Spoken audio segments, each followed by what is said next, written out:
eshitdingiz, nima lozim dedingiz? Toshkentda 2 nafar soliq inspektori pora bilan ushlandi.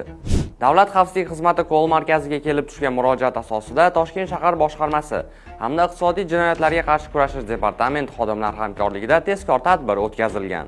Aniqlanishicha, Yunusobod tumani soliq inspeksiyasining 2 nafar inspektori o'zaro til biriktirib, xizmat mavqeyidan foydalangan holda tadbirkorga yordam va'da qilgan.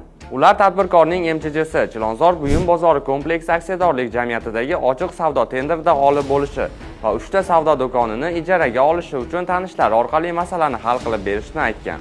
Buning evaziga esa tadbirkordan 5000 AQSh dollari talab qilingan. Tezkor tadbir davomida soliq inspektorlari so'ralgan pulni olayotgan vaqtida ashyoviy dalillar bilan qo'lga olingan. Hozirda ularga nisbatan jinoyat ishi qo'zg'atilib, tergov harakatlari olib borilmoqda. So'nggi yangiliklardan boxabar bo'lish uchun Anxor.uz'ni kuzatishda davom eting.